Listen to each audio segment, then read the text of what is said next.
This section of the video will cover crochet instructions and techniques. You may first open to the corresponding pages in the knitting booklet for a general understanding, and then, with the further explanation in this video, you can get started more quickly. Then start crocheting for lap 5.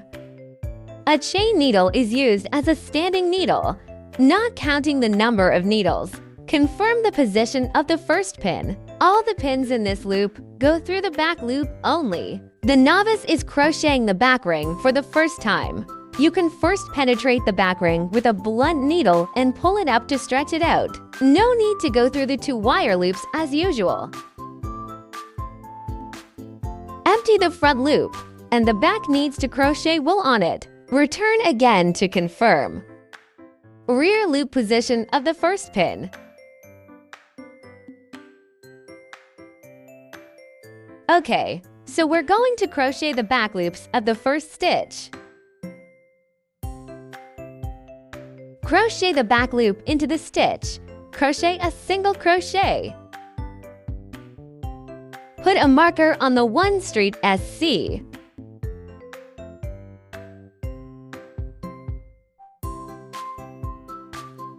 Thread the back loop of the second stitch and crochet a single crochet. Thread the back loop of the third pin and crochet a single crochet. Enter the back loop of the fourth pin and crochet a set of single crochet needles. Make a group of instructions from the previous 4 pins and continue to complete the following 5 sets of instructions. During the crocheting process, pay attention to control the tension of the yarn and do not pull the yarn too tightly. If it is difficult to pierce the back ring of the pin, you can use a blunt needle to enlarge the back ring as the method of confirming the back ring of the first pin, which is convenient for identification and crochet penetration.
After the last stitch is completed, then remove the marking clasp of the first stitch.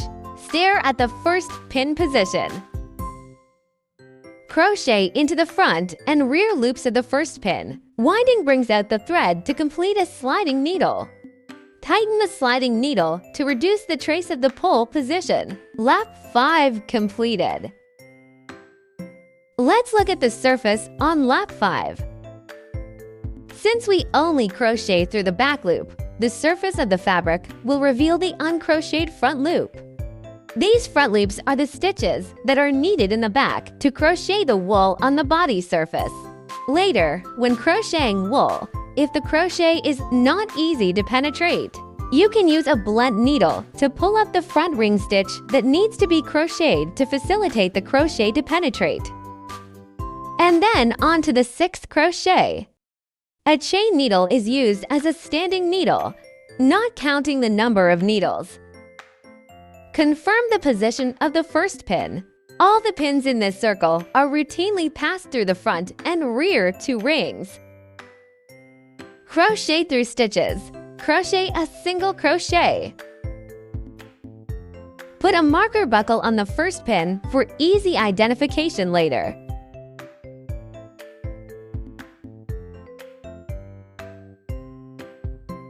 Thread a second stitch and crochet a set of single crochet needles. Thread into the back loop of the third stitch and crochet a set of single crochet needles.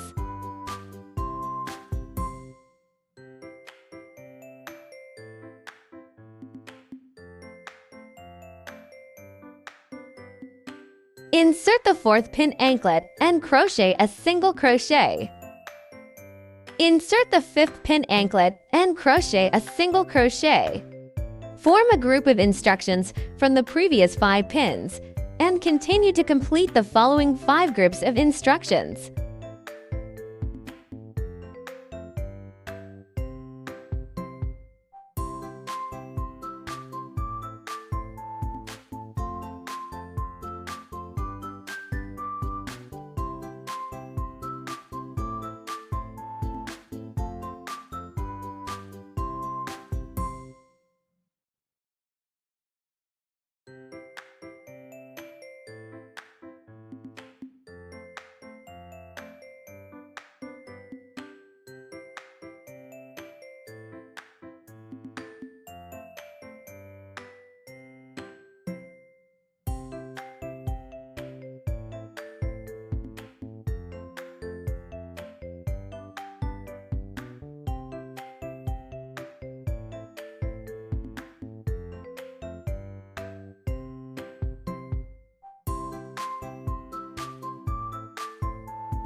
After the last stitch is completed, then remove the marking clasp of the first stitch.